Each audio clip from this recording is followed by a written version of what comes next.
Alright, sorry this is late, but this is week 6 and TNA never released any pictures for this week, so I couldn't really show you guys any cool pictures, so I'm going to show you pictures from last week that I didn't get, until, this coming week.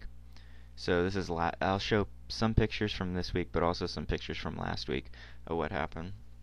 So anyway, first to start off, TNA Reaction. It's a new show that comes on an hour before Impact, and it's kind of a reality recap show, but it's done with a different filter of camera, so it kind of looks grittier, and it looks more like backstage kind of interview stuff.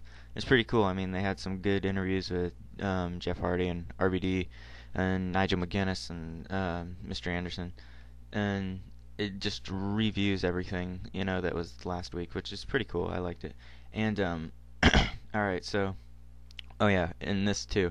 One of the main things that surprised me about TNA this week, they actually showed commercials for the new season of Doctor Who, which is really rare for. I mean, I'm sure it's not rare for all my subscribers in the UK, but over here, you don't see Doctor Who commercials on TV in America. It just doesn't happen, and I was really surprised TNA was showing commercials for the new Doctor Who. It's pretty cool. But anyway, okay, Jeff Jarrett starts out the show. He goes up into the rafters to get Sting. And seriously, they need to film more up in these rafters. They need to film like Raven doing promos up there and Sting doing promos. Because those rafters, they go on for like a ways.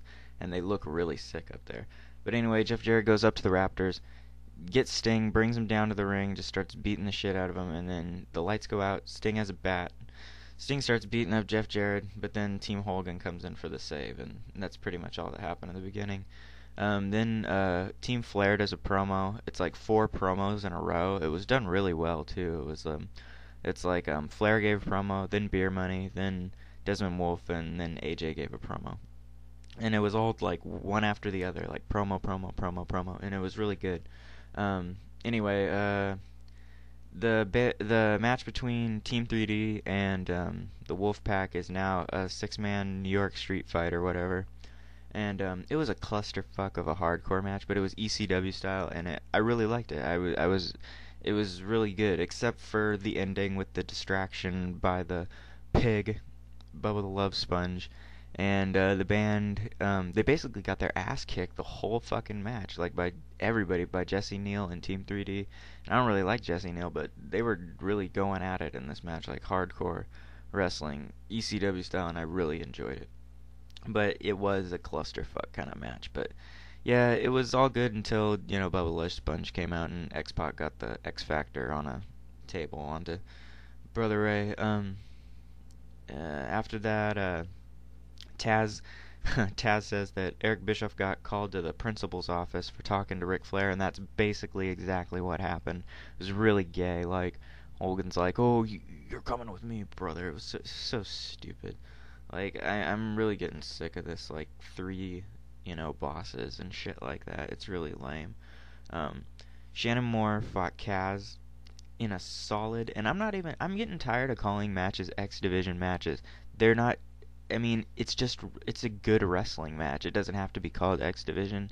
You know, it's a really good match. I mean, just call it a really good wrestling match. But pretty much Shannon Moore fought Kaz, and it was a 10-minute match. It went out to a time limit. It went to a draw because the time ran out. But the whole match was like just ridiculous. Like it just went on forever. And Douglas Williams was on commentary, and he does really good commentary because it was funny because he's ripping on the X Division, saying that he wants more legit wrestling and he's the best champion because he's like a ground submission, technical wrestler. Yeah, which I thought was kind of interesting. And Mike Tenay with his expressions on his face, he looks like Doc Brown from Back to the Future. I swear to God, so ridiculous. But oh yeah, another thing, move back the fucking guardrails. Shannon Moore did a moonsault and almost broke his fucking shin.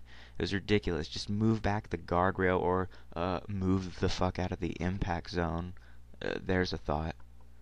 Alright, more promos. Seems like the only person Hogan can trust is the Black Machismo, pretty much. It's the only friend he really has, him and Abyss, pretty much. And I don't know, just pointless more promos with Hogan. Um, I detected some bad writing because Eric Bischoff was doing a promo kind of with Hogan where they were arguing, and he said the whole keep your friends close but your enemies closer. Then there's a promo right after that with Tara and Angelina Love, and they say the exact same thing. Keep your friends close but your enemies closer. It's like you said it twice in two different situations, and it's not like, it's like a theme. It's like it's just bad writing. They just used it twice and they're lazy. Anyway, okay, this is where WWE starts. They pretty much on TNA they had Angelina Love versus Velvet Sky in a weird handcuffed match where they handcuffed Angelina Love. Like the ref handcuffs her, and I don't know. It was just really stupid, and Velvet Sky was like ripping off her like Angelina Love's clothes. It was just shameless, like actual TNA, not total nonstop action. It was just really bad. But on the same time, on WWE, they had Eve versus Maurice, and Eve beat Maurice for the belt. Sorry to any of those Eve fans out there or anything, but until she won this belt, I thought she was Rosa Mendez. I thought that those were the same character. I really don't know. I don't know much about Rosa Mendez, and I don't know shit about Eve. I thought they were the same person. They just seem really similar, just really lame. But anyway, it's just one of those new divas that I have no, fucking care for. Anyway, over on TNA, Abyss gets hit by a car and nobody really seems to care. It seems like Matt Morgan fights. Matt Morgan gets Amazing Red because Matt Morgan is saying that he is we now or some shit. That Matt Morgan is two people, and so Matt Morgan fights the Motor City Machine Guns with Amazing Red for the belts. But Matt Morgan, it's like I don't get why Motor City Machine Guns are getting a title shot like this. It's like they've gotten so many. It's just like, just give them the fucking belts. This is stupid with Matt Morgan by himself. Pointless match. I mean, it was a good match, but crazy moves by Amazing Red and Motor City, but it's just really fucking stupid, pointless. And and Morgan did nothing the whole match, and I'm just getting fed up with them not putting the belts on Motor City. So over on WWE, there's a promo between Miz Show and Bret Hart, and Bret Hart, Miz says Bret Hart's as delusional as David Hasselhoff, the host for tonight, apparently, and that Miz will beat Bret Hart faster than Bret Hart can put his pink glasses on an ugly child, which I thought was really fucking funny. But anyway, back on TNA. We get to see Abyss hit by the car, but basically in stop motion animation. I mean, it looked like fucking Nightmare Before Christmas, or James and the Giant Peach, or fucking Robot Chicken. Like it was like you could tell it was slow. He was slowly animated, hit by a car. Really fucking lame. Robert Roode versus Jeff Hardy. This was a great fucking match. This whole match was great. Then it did have a shit ending with the fireball, and they edited it. They edited the video, and it's like, oh, we can't show that on TV. But like the truth is, apparently it took James Storm 3 times to do it. So it did look really bad live. It's like they had to try it 3 different times. It's like he did actually fuck up blowing the fireball.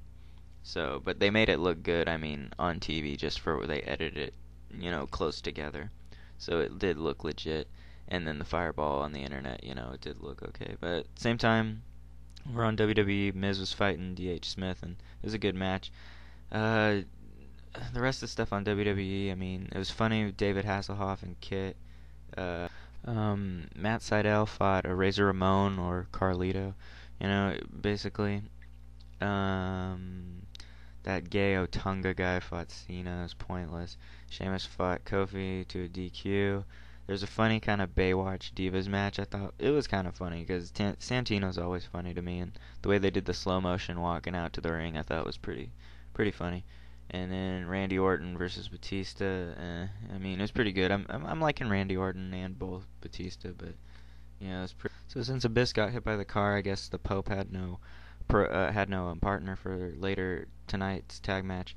So Black Machismo comes out and says to JB, calls him, what did he call him? Oh, he called him Mean Gene, and then he says Reverend Slick, and he's calling AJ the model, and Wolf the Dynamite Kid or something. So they go out, but Black Machismo gets taken out by Beer Money, and Wolf gets taken out by Hogan with a chair. So it's just AJ versus the Pope, and pretty much the Pope loses because Flair gets out of the wheelchair and hits him in the back of the head with the title, and that was about it. That was the end of the show. It was kind of a tie. I mean, both shows were kind of whatever, but TNA did build Lockdown pretty good. I mean, this thing, and God, they had Dog the Bounty Hunter in the fucking audience. Apparently, he was like an asshole to a bunch of like the wrestlers, like Jeff and Shannon and RVD. So whatever, fuck that guy. And yeah, I'm pretty much. I'll have my Lockdown review up pretty soon.